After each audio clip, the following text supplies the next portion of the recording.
लखनऊ से बड़ी खबर है। शाम 5:30 बजे योगी कैबिनेट का विस्तार होगा। राजभवन में शपथ ग्रहण समारोह होगा। राजभवन में शपथ ग्रहण की तैयारियां पूरी की जा रही हैं। बड़ी और अहम खबर से रूबरू करा दें। इस वक्त की सबसे बड़ी खबर, यूपी कैबिनेट का विस्तार शाम 5:30 बजे होगा और योगी कैबिनेट के विस्तार के लिए राजभवन में शपथ ग्रहण समारोह की तैयारियां चल रही हैं।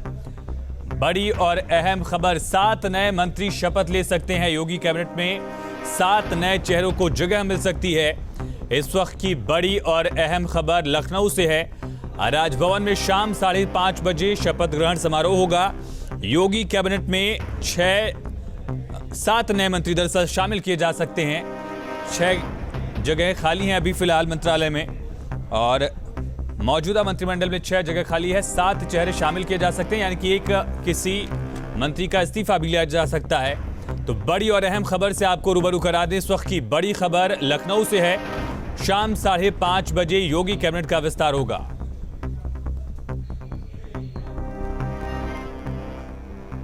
तो यूपी में विधानसभा चुनाव को ध्यान में रखते हुए आज शाम 5:30 बजे कैबिनेट विस्तार किया जाएगा।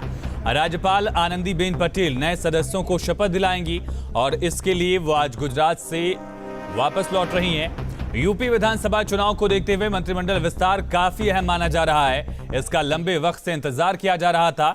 सूत्रों के हवाले से खबर यह भी है कि योगी मंत्रिमंडल में 6 से 7 मंत्री शामिल हो सकते हैं। इसमें कांग्रेस से भाजपा में शामिल हुए जितिन प्रसाद, पलटू राम, संजय गौड़, संगीताबेन, दिनेश खटीक, छत्रपाल गंगवार को मंत्री पद की शपथ दिलाई जा सकती है। और इससे पहले 8 जुलाई को हुए केंद्रीय मंत्रिमंडल के विस्तार में यूपी को खास तवज्जो दी गई थी और 7 चेहरे तभी केंद्रीय मंत्रिमंडल में शामिल किए गए थे। खास करके ओबीसी चेहरों को तरजीह दी गई थी मोदी मंत्रिमंडल में भी। अब योगी कैबिनेट का विस्तार शाम 5:30 बजे होगा। कई नामों को लेकर चर्चा चल रही है और इन नामों में भी जितिन प्रसाद का नाम सबसे आगे है। ब्राह्मण चेहरा है, कांग्रेस के खाटी नेता हुआ करते थे। कई पीढ़ियों से कांग्रेस से इनका परिवार जुड़ा हुआ था, लेकिन भाजपा में शामिल हुए और अब ये चर्चा है कि जितिन प्रसाद को एमएलसी बनाया जाएगा और साथ साथ आज शपथ लेंगे जितिन प्रसाद। ये सूत्रों के हवाले से जानकारी मिल रही है। इसके अलावा दिनेश खटीक, संजय गौड़ अनुसूचित जाति की जो नेता है, अनुसूचित मोर्चा के अध्यक्ष भी हैं। छत्रपाल गंगवार कुर्मी समाज से आते हैं, बरेली से भाजपा का चेहरा है और इनको भी जगह दी जा सकती है। पलटू राम दलित विधायक, भाजपा के बलरामपुर से बीजेपी विधायक हैं, इनको भी जगह दी जा सकती है। तो कुल 6 से 7 नामों पर चर्चा चल रही है। तो जितिन प्रसाद भारतीय जनता पार्टी के सदस्य हैं। 9 जून 2021 को कांग्रेस छोड़कर बीजेपी में शामिल हुए, 2 बार के सांसद रह चुके हैं और जितिन प्रसाद की प्रारंभिक शिक्षा दून पब्लिक स्कूल से हुई। स्नातक में दिल्ली विश्वविद्यालय से बीकॉम किया है जितिन प्रसाद ने।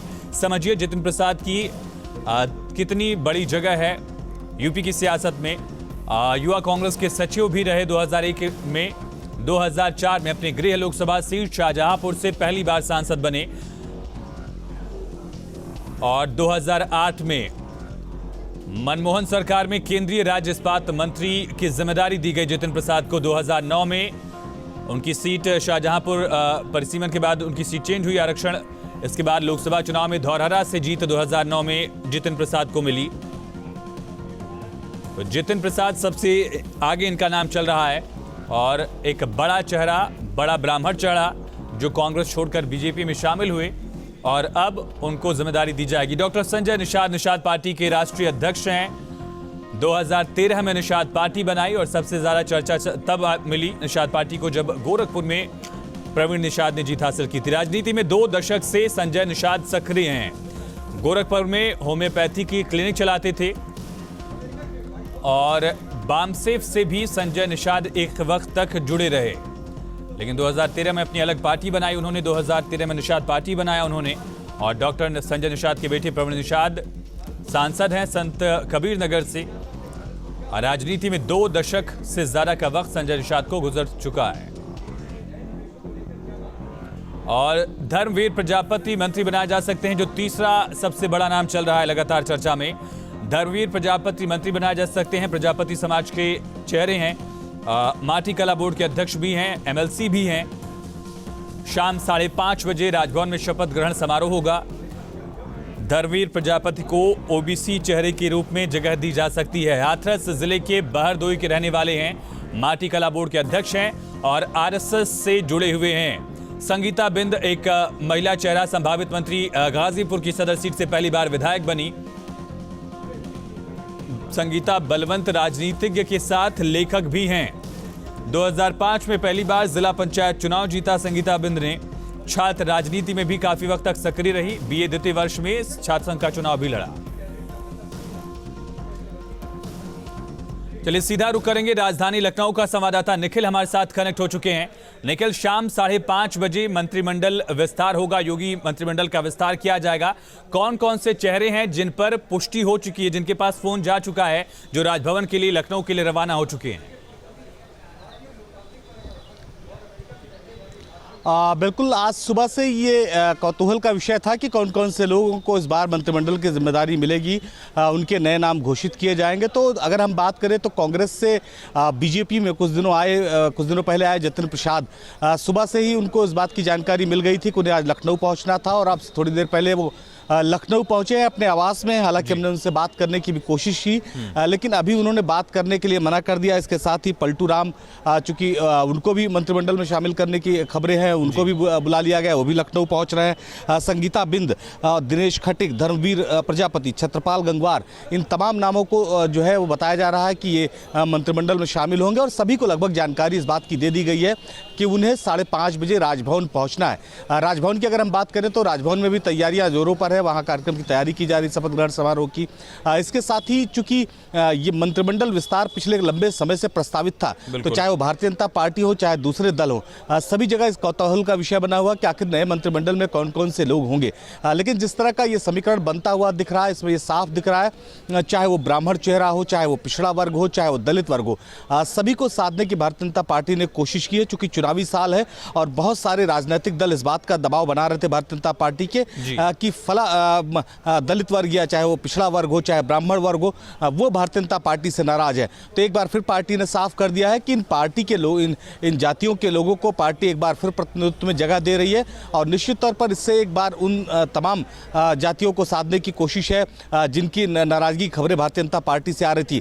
आपने पिछले कुछ दिनों में देखा, चाहे वो बसपा हो, चाहे समाजवादी पार्टी हो, चाहे कांग्रेस हो, सबने ब्राह्मण सम्मेलन की शुरुआत की। तो ऐसे में अब जतिन प्रसाद को बीजेपी में लाकर, उनको मंत्रिमंडल में लाकर बीजेपी ने इस बात के साफ संकेत दे दिए हैं कि जो भी आरोप कम से कम ब्राह्मणों की नाराजगी के थे भारतीय जनता पार्टी पर, वो सही नहीं। चूंकि चुनाव में बहुत कम वक्त बचा, वही स्थिति पिछड़ों के साथ है, वही स्थिति दलितों के साथ है। तो ये एक स्ट्रेटजी है चुनाव से पहले भारतीय जनता पार्टी का और उसी स्ट्रेटजी के तहत भारतीय जनता पार्टी काम कर रही है। 5:30 बजे ये शपथ ग्रहण समारोह शुरू होगा। माना जा रहा है कि 6 बजे शपथ ग्रहण शुरू हो जाएगा। तो राजभवन में पूरी तैयारियां हैं। राजभवन में जो तमाम जिन मंत्रियों को शपथ लेना है, सहयोगी दलों में से किन चेहरों को जगह दी जाएगी? संजय निषाद का लगातार जिक्र मिल रहा है। संजय निषाद के अलावा भी क्या कोई सहयोगी दल का चेहरा इस विस्तार में दिख सकता है? संभावना है इसकी? देखिए, अभी तक जो नाम आए हैं वो साफ हो चुके हैं, लेकिन ये बीजेपी की स्ट्रेटजी है। इसे ये नहीं कहा जा सकता कि आखिरी मिनट में बदल जाती है। आपको ध्यान हो तो प्रधानमंत्री नरेंद्र मोदी ने कहा था कि सभी मंत्री और विधायक इस बात को समझ लें कि उनका नाम आखिर कब और किस समय बदल जाएगा, ये उन्हें इस बात की जानकारी नहीं होगी। जब तक वो शपथ ग्रहण ना ले लें तब तक कम से कम इस बारे में कोई चर्चा नहीं होनी चाहिए। हमने जतिन प्रसाद से भी जब बात करने की कोशिश की तो उन्होंने भी ये साफ किया कि उन्हें फ़ोन आया है लखनऊ पहुँचने के लिए, लेकिन किस चीज़ के लिए आया है उन्हें इस बात की जानकारी नहीं, लिहाजा उन्होंने मीडिया से बात नहीं की। तो बहुत गोपनीय है। अब से थोड़ी देर में धीरे धीरे चीजें साफ होंगी कि कौन कौन से नाम शामिल हो सकते हैं। फिलहाल जो नाम अभी तक आ चुके हैं सामने, उनकी जानकारी हमने दर्शकों को दी। बाहरी दलों की अगर हम बात करें तो जतिन प्रसाद सबसे बड़ा नाम है। जी निखिल, 6 जगह है मंत्रिमंडल में, 60 मंत्री शामिल किए जा सकते हैं फिलहाल जो स्थिति है कैलकुलेशन के मुताबिक, और 54 मंत्री हैं। 3 मंत्रियों की मौत हुई थी कोविड काल में, 3 जगह पहले से थी। यानी कि ये भी समझा जाए कि अगर 7 मंत्री बनते हैं तो कोई एक चेहरा ऐसा होगा जिसका इस्तीफा भी लिया जाएगा, जिसको किनारे किया जाएगा। बिल्कुल, आपने देखा कि पिछले कुछ दिनों से लगातार शीर्ष नेतृत्व भारतीय जनता पार्टी का उत्तर प्रदेश में कैंप कर रहा था। तो उसमें यह भी समझने की कोशिश की जा रही कि आखिर कौन ऐसे लोग हैं, कौन सा ऐसे विभाग के मंत्री हैं जो बेहतर काम नहीं कर रहे हैं। इससे पहले भी जब विस्तार हुआ था तब भी इस बात को देखने को मिला था कि भारतीय जनता पार्टी ने तय किया था कि जो अच्छा काम नहीं करेगा, जिसका परफॉर्मेंस अच्छा नहीं होगा, उसे जो है वो मंत्री पद से जाना पड़ेगा। इसके साथ ही कुछ ऐसे लोग हैं जिन्हें संगठन में भी एडजस्ट किया जा सकता है। आपने देखा प्रदेश अध्यक्ष स्वतंत्र देव की बात अगर करें तो परिवहन मंत्री थे, उन्हें एडजस्ट किया गया संगठन में, संगठन की उनको जिम्मेदारी दी गई। तो भारतीय जनता पार्टी में इस तरह के बदलाव होते रहते हैं, लेकिन जब तक ये ना हो जाए तब तक इसकी कवायद लगाना भी थोड़ा मुश्किल होगा। लेकिन ये जरूर है कि जो 7 मंत्रियों का नाम आया है, आज शाम 6 बजे ये सभी शपथ ग्रहण समारोह में शामिल होंगे और शपथ लेंगे। जी निखिल, जो सबसे बड़ा पहलू है, जिन मुद्दों को लेकर विपक्ष सरकार को घेरने की कोशिश कर रहा था, क्या उन मुद्दों को लेकर भी एक तरह से जवाब होगा? ब्राह्मणों को लेकर विपक्ष एक मुद्दा बनाने की कोशिश कर रहा था। जितिन प्रसाद एक बड़ा चेहरा है ब्राह्मण का, कांग्रेस में हुआ करते थे, बीजेपी में है। ये भी चर्चा चल रही कि जिस तरह का उनका ऑरा रहा है, पूर्व केंद्रीय मंत्री रहे, तो उनको कैबिनेट में जगह दी जा सकती है, एक बड़ा मंत्रालय दिया जा सकता है। ये पहलू यहाँ पर काउंटर करने के लिए होगा। और जो छोटे छोटे जातियाँ हैं, चाहे वो कुर्मी समाज की बात हो, प्रजापति समाज की बात हो, जिन दलों को लेकर अखिलेश यादव की कोशिश थी कि सियासी समीकरण साधा जाए, उन जातियों के नेताओं को मंत्रिमंडल में शामिल करके वहां पर भी काउंटर करने की एक बड़ी कोशिश है, एक बड़ा मास्टर स्ट्रोक कहा जाए।